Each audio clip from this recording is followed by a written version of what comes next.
नमस्कार, साफ संदेश से मैं अनिल कौशिक। न्यूज़ अपडेट 7 बजे कार्यक्रम बादरा आसपास में आप सभी दोस्तों का स्वागत है। दोस्तों, कार्यक्रम की शुरुआत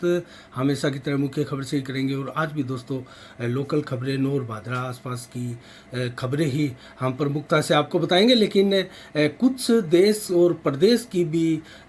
खास खबरें आपको अपडेट के रूप में बताएंगे। और दोस्तों, क्या आज 19 मई को विशेष दिवस है और इसके अलावा मंडियों के भाव आज आपको विस्तार से बताएंगे, मौसम की जानकारी भी आपको देंगे। तो शुरुआत करते हैं दोस्तों क्षेत्र की प्रमुख खबरों से। तो दोस्तों, आज 19 मई है। कल 20 मई को किसानों का उपखंड कार्यालय में घेराव होगा और ये घेराव दोस्तों जो फसल बीमा क्लेम की राशि अभी तक बची हुई है 2020-21 के बीमा क्लेम की, जो रबी फसल का बीमा क्लेम है दोस्तों, उसको लेकर किसान उपखंड कार्यालय का कल घेराव करने वाले हैं। और दोस्तों, बजरंग सहारण युवा नेता है, उनके नेतृत्व में ये कार्यक्रम आयोजित होने वाला है किसानों का। और ये सुबह ही ये करीब 9:30-10 बजे ये कार्यक्रम प्रारंभ होगा। और बजरंग सहारण की टीम ने सभी किसानों से आग्रह किया है, निवेदन किया है, अपील की है और आह्वान किया है कि ज़्यादा से ज़्यादा संख्या में जो है उपखंड कार्यालय पहुंचकर इस कार्यक्रम को सफल बनाए और क्षेत्र के किसान जो कि काफ़ी लंबे समय से इन फसल बीमा क्लेम की राशि से वंचित है और जो कंपनियां दोस्तों फ्रॉड एक प्रकार से किया जा रहा है किसानों के साथ और तरह तरह के टेक्निकल पॉइंट बताकर इस बीमा क्लेम को रोका हुआ है। और दोस्तों, काफ़ी दिन पहले जिला कलेक्टर द्वारा भी कंपनियों की इस प्रकार से मीटिंग ली गई थी और इसी विषय में उनसे जवाब तलब किया गया था। तो बातें जो सामने प्रमुखता से निकल कर आई थी दोस्तों, वो उनमें एक तो कंपनियों का कहना था कि केसीसी अकाउंट किसानों के ज़्यादा है और उनमें जो है बंद होने का ज़्यादा चांस रहता है और इसीलिए दोस्तों बताया जा रहा है कि बीमा क्लेम की राशि जो है इन बंद हुए अकाउंटों में नहीं आ रही है। तो इस प्रकार के कई जो है फॉल्ट बताए गए थे कि उसके चलते ये बीमा क्लेम की राशि जो है वो अटकी हुई है। देखते हैं दोस्तों किन मुद्दों के ऊपर, किन मांगों के साथ कल बजरंग सहारण के नेतृत्व में किसान जो है अपना धरना प्रदर्शन करते हैं और किस प्रकार आगे धरना प्रदर्शन की रूपरेखा को रूप दिया जाएगा, रंग दिया जाएगा। और इसके साथ ही दोस्तों, नौहर में जो घटना हुई थी 5-6 दिन पहले, जो विश्व हिंदू परिषद के अध्यक्ष है सतवीर सहारण, उसके ऊपर जो हमला हुआ था उसको लेकर दोस्तों नई खबरें आ रही है। और कल एक मीटिंग हुई थी नौर में वरिष्ठ जनों की, जिसमें से भाजपा के कई वरिष्ठ जन पूरे जिले के इसमें शामिल रहे थे और उन्होंने डिसीजन लिया था कि जिस प्रकार से हिंदू संगठनों के लोगों को पुलिस द्वारा प्रताड़ित किया जा रहा है, उनमें बेकार के मुकदमे दायर करके जो दोषी है उनको पुलिस बचा रही है और सरकार की पॉलिसी पर ऐसा किया जा रहा है और पुलिस जो है वो दरअसल माहौल को स्वयं बिगाड़ना चाहती है क्षेत्र में। तो ऐसे आरोप भारतीय जनता पार्टी के नेताओं ने लगाए हैं नौर में। और नौर में कल ये जो मीटिंग हुई दोस्तों, उसमें से एक 11 सदस्यों की कमेटी बनाई गई और कल दोस्तों इस कमेटी की एक मीटिंग चाचाण धर्मशाला में आयोजित होने जा रही है और आगे की रूपरेखा इसमें बनाई जाएगी। और जिस प्रकार से हिंदू कार्यकर्ताओं को, नेताओं को टारगेट बनाकर उन पे झूठे मुकदमे करके उनको प्रताड़ित किया जा रहा है पुलिस द्वारा, उसके ऊपर आगे कड़ा प्रोटेस्ट दर्ज करवाया जाएगा। तो दोस्तों, कौन कौन इस 11 सदस्यीय कमेटी में है इससे मैं आपको बताऊं तो एससी मोर्चा के जो अध्यक्ष है राजस्थान के भारतीय जनता पार्टी के कैलाश मेघवाल इसमें शामिल है, अभिषेक मटोरिया पूर्व विधायक इसमें शामिल है, बलवीर बिश्नोई जिला अध्यक्ष है भारतीय जनता पार्टी के इसमें शामिल है और पूर्व जिला अध्यक्ष भारतीय जनता पार्टी के काशीराम गोदारा और पूर्व जिला अध्यक्ष श्री रामकृष्ण भाकर भी इसमें शामिल है, अमर सिंह पूनिया जो प्रधान रह चुके हैं वो भी इसमें शामिल है, रमेश बेनीवाल और एडवोकेट महेश शर्मा के अलावा आशीष पारिक, राजेंद्र स्वामी और दलीप सोनी सहित ये 11 दोस्तों कमेटी के मजबूत स्तंभ बनाए गए हैं और उनके नेतृत्व में, उनकी देखरेख में, उनकी गाइडेंस में आगे की रूपरेखा तय की जाएगी और आगे तय किया जाएगा किस प्रकार से आंदोलन करना है, धरना प्रदर्शन करना है या क्या कदम उठाने हैं। तो ये मामला भी दोस्तों, इसको लेकर भी ये आरोप गंभीर लगाए जा रहे हैं पुलिस पर। और पुलिस कि दोस्तों जिस प्रकार से एसपी महोदय आए थे बादरा में, एक प्रेस कॉन्फ्रेंस का आयोजन भी किया गया था पुलिस थाना बादरा में। उस वक्त हम भी पहुंचे थे और मैंने नोहर को लेकर सवाल भी एसपी महोदय से किया था। इसके बाद में जो एसपी महोदय का सवाल था उसमें यही जवाब था, जो सवाल का जवाब उन्होंने दिया कि उसमें जो सतबीर सहारण है उनको फ़ोन करके किसी शख्स ने बुलाया था और उसके बाद में जो युवक वहाँ बैठे थे उन युवकों के साथ मारपीट उनके द्वारा की गई और ये मामला दोस्तों बताया गया। जबकि मामला निकल कर ये आ रहा है दोस्तों, और जिस प्रकार से उसके वीडियोज़ वायरल हुए और खबरें वायरल हुई और नोहर के लोगों ने, जहाँ तक हमारे खुफिया सूत्रों से मिली जानकारी है, उनके अनुसार मंदिर परिसर के पास कुछ आवारा तत्व एक वर्ग के लोगों द्वारा रोजाना बैठकर लड़कियों के साथ छेड़खानी करने का मामला दरअसल दिखाई दे रहा था और सुनने में आ रहा था। और यही मामला बताया जा रहा था जिसको लेकर जो विश्व हिंदू परिषद के अध्यक्ष है वो उनको समझाइश करने के लिए गए थे और उसके बाद में वो लड़के ज़्यादा बड़ी संख्या में आ गए और उनके साथ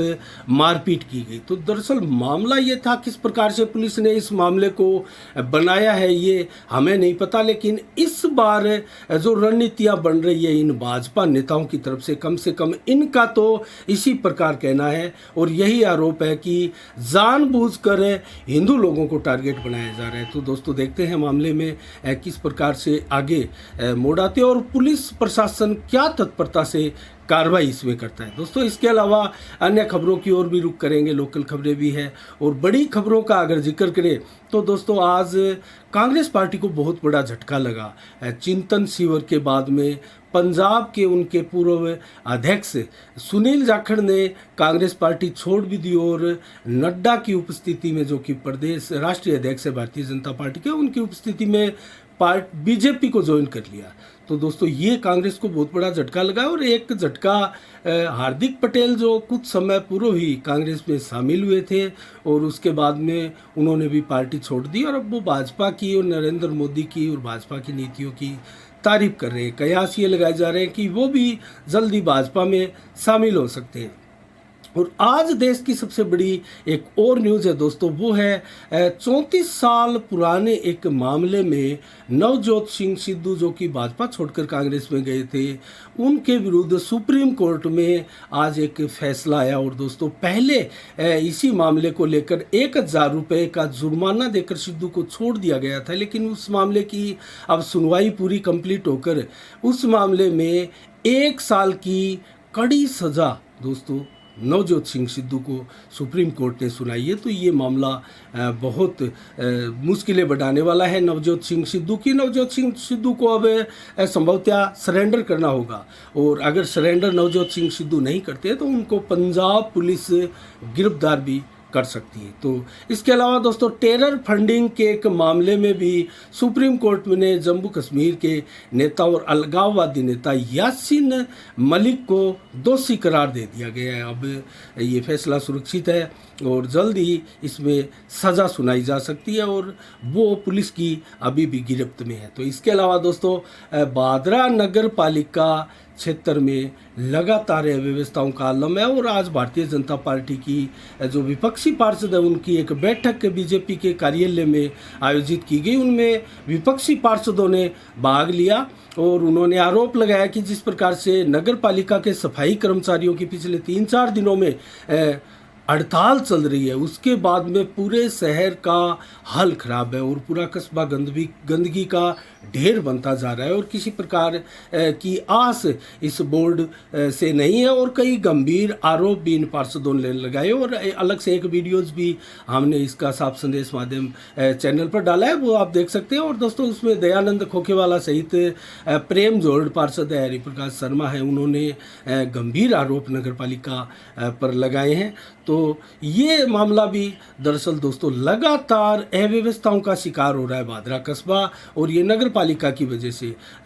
मुश्किल से काफ़ी दिनों के रिक्त पद के बाद में 2 दिन पूर्व ही अधिशासी जो अधिकारी है उन्होंने पदभार संभाला है, लेकिन अभी भी कामकाज नगर पालिका में ठप और बहुत ही लापरवाहपूर्ण तरीके से चल रहा है। तो ये भी खबर जो है बहुत ही एक प्रकार से निराशा जगाने वाली है भादरा कस्बे के लोगों के लिए। और ज्ञानव्यापी मस्जिद मामले में आज क्या हुआ, इसकी अपडेट भी आपको विस्तार से दे देते हैं दोस्तों। जिस प्रकार से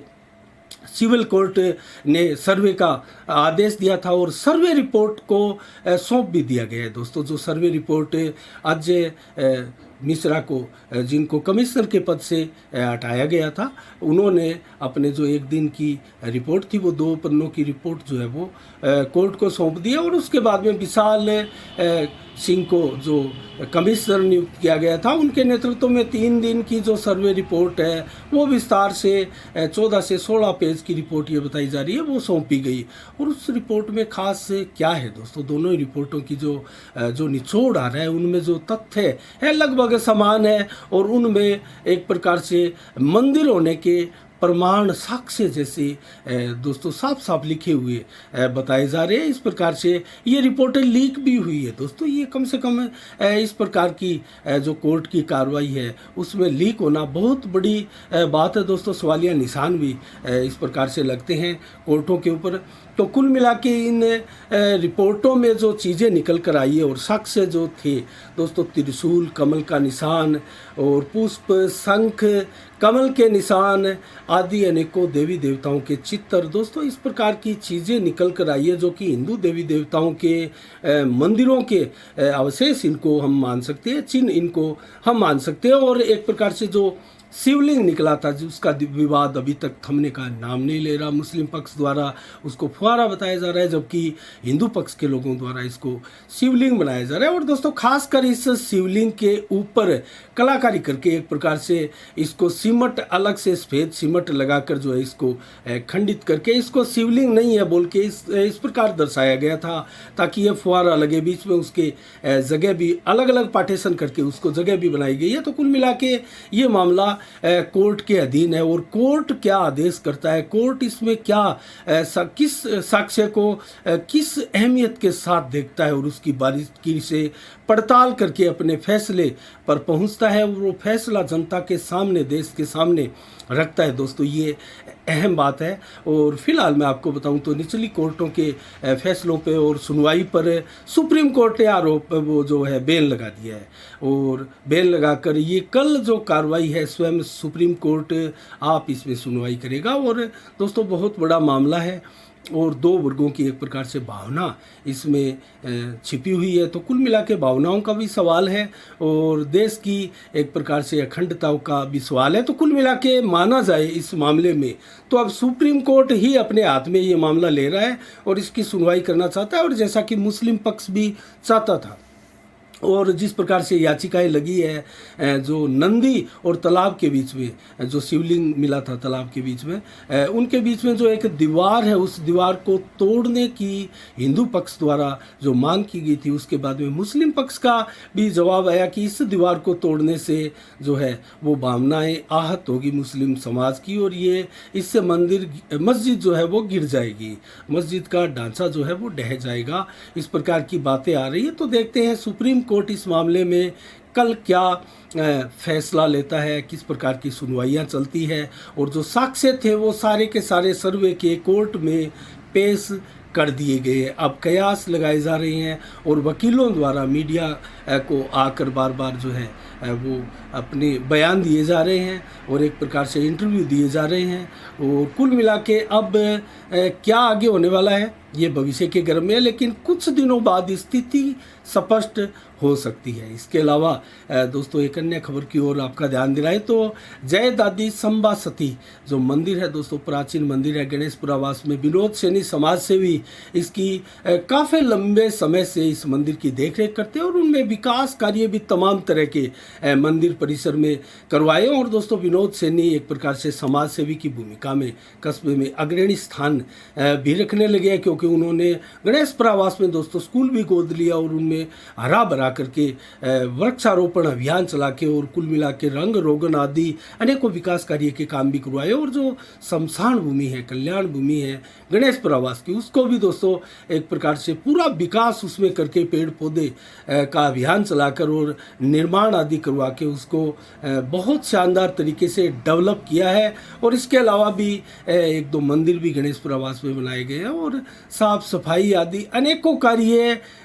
विनोद सैनी के द्वारा करवाए जाते हैं। तो दोस्तों हमारे कहने का मतलब है विनोद सैनी समाज सेवी की देख रेख में और उनकी अध्यक्षता में, क्योंकि वो इस समिति के अध्यक्ष भी है, तो वहाँ बॉक्सिंग का एक बहुत बड़ी प्रतियोगिता दोस्तों पहले भी होती आई है और बॉक्सिंग की प्रतियोगिता, और इस बार भी राजस्थान राज्य की युवा महिला व पुरुष की दोनों की प्रतियोगिताएं होने जा रही है। तो इस प्रतियोगिता का आयोजन 28 व 29 मई को इसी महीने होने जा रहा है और इसमें 13 किलो भार के पुरुषों द्वारा भी भाग लिया जाएगा और 12 किलो भार में महिलाओं द्वारा भी भाग लिया जाएगा। अलग अलग ये प्रतियोगिता होगी, उसमें पुरस्कार वितरण भी किए जाएंगे और बड़ी संख्या में दोस्तों यहाँ खिलाड़ी जुटते हैं। और हनुमानगढ़ जिले के ही खिलाड़ी निवासी जिनकी नागरिकता हनुमानगढ़ जिले की है दोस्तों, वही इसमें भाग लेंगे, ऐसी बाध्यता और पात्रता इसमें रखी गई है। इसके अलावा दोस्तों हम मंडियों के भाव, मौसम के मिजाज के बारे में भी बताएंगे, लेकिन आज दोस्तों किसानों द्वारा ज्ञापन दिया गया बलवान पूनिया के ऊपर मिलीभगत के आरोप किसानों ने लगाए। दोस्तों वो मामला क्या था? एसडीएम कार्यालय में आज ज्ञापन दिया गया। एसडीएम कार्यालय आज जो एसडीएम महोदय थी वो नहीं थी, क्योंकि वो देहात क्षेत्र में किसी आयोजन से जो गई हुई थी और तहसीलदार महोदय भी नहीं थे। नायब तहसीलदार को ये ज्ञापन एसडीएम महोदय के नाम दिया गया। इनमें जल जीवन मिशन के तहत जो पाइपलाइनें डाली जा रही है दोस्तों, उनकी जांच के लिए ये ज्ञापन किसानों द्वारा दिया गया और शंकर भाकर के नेतृत्व में ये किसान ज्ञापन देने के लिए आज पहुंचे और उन्होंने आरोप लगाया अपने ज्ञापन में कि जल जीवन मिशन के तहत गांव में जो बिछाई जा रही है पाइपें वो बेहद घटिया किस्म की है और निम्न स्तर की है और गांव मेलिया, मुंदड़िया, छोटा व बड़ा आदि में जो अभी भी मौजूदा स्थिति में बंडल पड़े हैं, बड़े बड़े रोल पड़े हैं पाइपों के, वो दोस्तों सैकड़ों जगह टूट चुके हैं। हमने भी इस प्रकार की एक कवरेज दिखाई थी आपको दोस्तों मेलिया गांव की। तो इसी प्रकार से ये ज्ञापन जो है वो दिया गया है शंकर भाकर द्वारा और इस ज्ञापन में आरोप लगाया कि पूरे विधानसभा क्षेत्र का ये हाल है और पाइपें जो है बेहद घटिया किस्म की है और इसमें बड़ा घोटाला हुआ है, बड़ा घपला हुआ है, जिसमें मिलीभगती विधायक बलवान पूनिया की साफ साफ आरोप शंकर भाकर द्वारा हमारे कैमरे के सामने लगाए गए और आज ये ज्ञापन दिया गया। उसमें उच्च स्तरीय जांच करा के इसका दूध का दूध, पानी का पानी कराए जाने की मांग की गई। इसके अलावा दोस्तों कल मेलिया गांव में प्रशासन द्वारा अतिक्रमण तोड़ने का अभियान चलाया गया था और उसमें कुछ घरों के आगे से जो अतिक्रमण था वो अतिक्रमण तोड़ा गया था और आज उसी अतिक्रमण को लेकर जो मेलिया गांव की युवा मंडल है दोस्तों, युवा मंडल ने एक ज्ञापन विकास अधिकारी को सौंपा है पंचायत समिति में जाकर और इसमें आरोप लगाया कि मेलिया गांव में मुख्य गली में अतिक्रमण हटाने को लेकर ये ज्ञापन है और अतिक्रमण की समस्या इस कदर गंभीर है कि गांव की इस गली में आवागमन भी बाधित है और लोगों को आने जाने के लिए काफ़ी परेशानियों का सामना करना पड़ रहा है। तो इस प्रकार का ज्ञापन विकास अधिकारी को दिया गया। देखते हैं विकास अधिकारी इसमें किस प्रकार की कार्रवाई करते हैं और इसमें ज्ञापन में स्पष्ट रूप से लोगों का नाम लिखकर गली दर्शाई गई है दोस्तों। रामेश्वर बिडासरा के घर से लेकर आम चौक तक अतिक्रमण बताए गए हैं और इसमें आवागमन बाधित भी हो रहे हैं। इस प्रकार कई लोगों के नाम भी इसमें लिए गए जिन्होंने अतिक्रमण किए हैं और इसका नाम लिखित देकर पंचायत समिति को आरोप लगाए कि इन लोगों द्वारा अतिक्रमण गांव में किया गया और जल्द से जल्द इस अतिक्रमणों को आप हटाएं,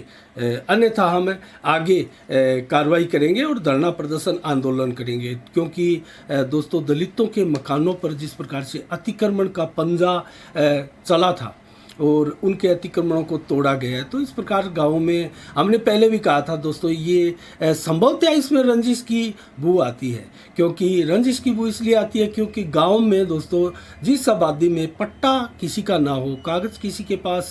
ना हो भूमि के, मकान के, और रिहायशी इलाके में इस कदर ग्राम पंचायत द्वारा कैसे आंकलन कर लिया गया कि ये कब्ज़ा है और ये कब्ज़ा नहीं है। इसका आंकलन किस आधार पर, किस पैमाने के साथ किया गया है, ये एक बहुत बड़ा सवाल है। और दोस्तों, ग्राम पंचायत को इसमें सीधा सीधा आड़े हाथों लिया गया है ग्रामीणों द्वारा, और उनके विरुद्ध मुकदमा करने की बात भी शंकर भाकर द्वारा कही गई कि उनके द्वारा जो नोटिस चस्पा करके और फाड़ लिया गया, फ़ोटो खींची गई और उनकी रिपोर्ट के आधार पर ये जो कार्रवाई आगे की गई है, उन्होंने राजनीतिक रंजिश बस इस कार्रवाई को अंजाम दिया गया। तो दोस्तों, ये मामला गंभीर है और इसकी किस प्रकार से आगे कार्रवाई होती है, इसके ऊपर किस प्रकार अधिकारियों द्वारा संज्ञान लिया जाता है या नहीं लिया जाता है, या ग्रामीणों द्वारा आगे क्या धरना प्रदर्शन किया जाता है, हमारी नज़रें इसके ऊपर लगातार बनी रहेगी और इसकी खबरें जो है हम आपको आगे भी सुबह सुबह पर दिखाते रहेंगे। इसके अलावा दोस्तों, अब हम आपको आज की खबरों में इतना ही। मंडियों के भाव बता देते हैं। बादरा से शुरुआत करते हैं मंडियों के भाव की। दोस्तों, बादरा में चना 4570 रुपये प्रति कुंटल बिका है, जबकि सरसों बादरा में बिका है 6400 रुपये प्रति कुंटल। गुआर बिका है 5800 रुपये प्रति कुंटल, जबकि और मंडी में चना बिका है 4618, ग्वार बिका है 5741 रुपये, जबकि सरसों बिकी है 6565 रुपये प्रति कुंटल और गेहूं बिका है 2206 रुपये और अरंडी के भाव 7299 रुपये प्रति कुंटल के हिसाब से बिका है।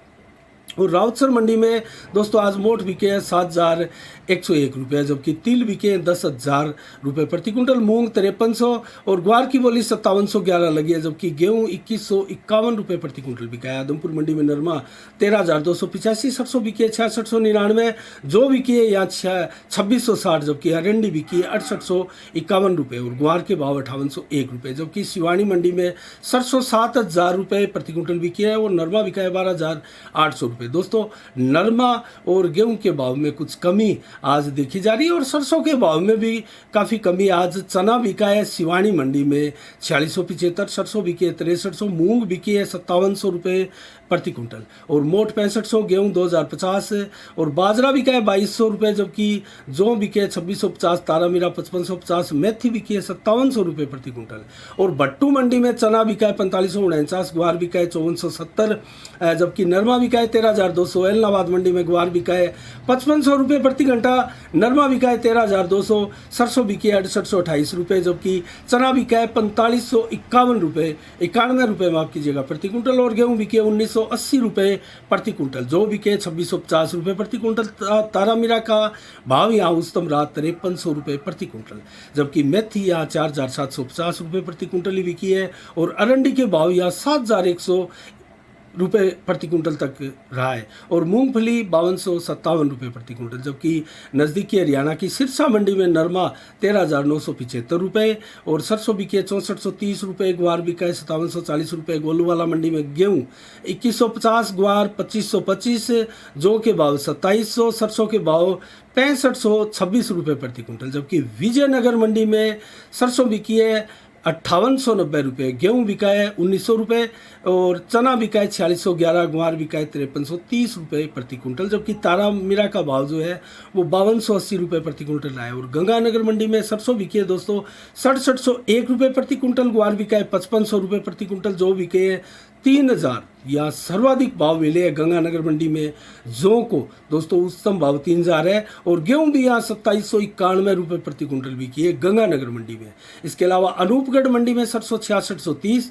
गेहूं बिका है 2139 और ग्वार बिका है 5760 रुपये दोस्तों, जबकि जौ बिका है यहाँ 2500 रुपये जौ के भाव में भी कमी आई है आज। केसरी सिंहपुर मंडी में दोस्तों सरसों बिका है 6601 रुपये और जौ बिका है 2742 रुपये, जबकि गेहूँ 2381 रुपये का भाव यहाँ मिला है। चना 4590 और रायसी नगर मंडी में सरसों बिका है 6693 रुपये और गेहूँ बिका है 6160 रुपये प्रति क्विंटल, जबकि चना बिका है 4571, जौ बिका है 2600 और ग्वार बिके हैं रायसी नगर में 5700 रुपये प्रति क्विंटल के भाव से।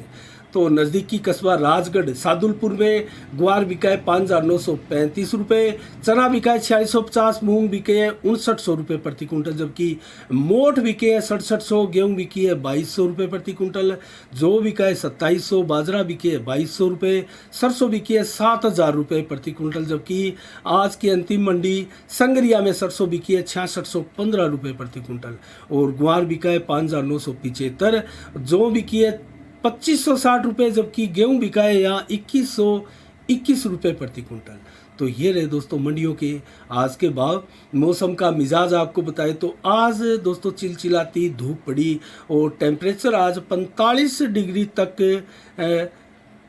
पारा चढ़ा था और 44 से 45 डिग्री का आज दिन भर में टेम्परेचर रहा और देर शाम को भी आज 45 डिग्री के करीब ही टेम्परेचर रहा है। और इसके अलावा दोस्तों 11 से 14 किलोमीटर की रफ्तार से हवा चली है, तो हवा भी कोई खास नहीं चल रही है और बादल भी 15 से 20% ही छाए रहे। रात्रि को भी बादल इतने ही होंगे लगभग। कल मौसम 20 मई को कैसा रहने वाला है, तो कल भी भीषण गर्मी पड़ने वाली है दोस्तों। अभी बरसात का समय नहीं है और बरसात की भविष्यवाणी अभी मौसम विभाग द्वारा नहीं की गई है। हमने कल भी आपको बताया था अगर अकस्मात चक्रवात बनते हैं तो चक्रवात से ज़रूर बरसात की संभावनाएं उत्पन्न हो जाती है, लेकिन अभी 2-3 दिन गर्मी पड़ेगी, लेकिन कल ही भीषण गर्मी पड़ेगी। उसके बाद में कुछ दिनों तक और महीने के अंतिम दिन तक आपको गर्मी से राहत मिल सकती है, लेकिन कल आपको दिन में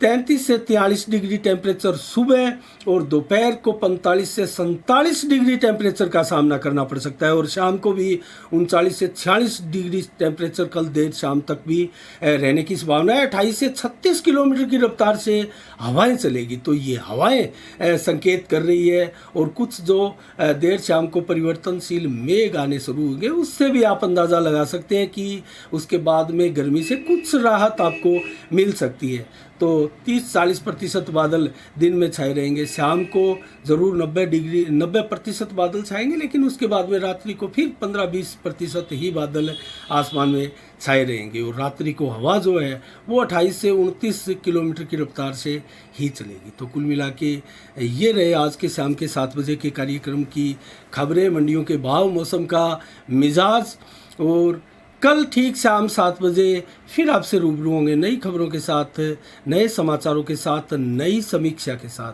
तब तक के लिए दोस्तों आप अपना बहुत बहुत ख्याल रखिएगा। मुझे दीजिएगा इजाज़त। साफ संदेश से मैं अनिल कौशिक। नमस्कार। जय भारत, जय जय राजस्थान।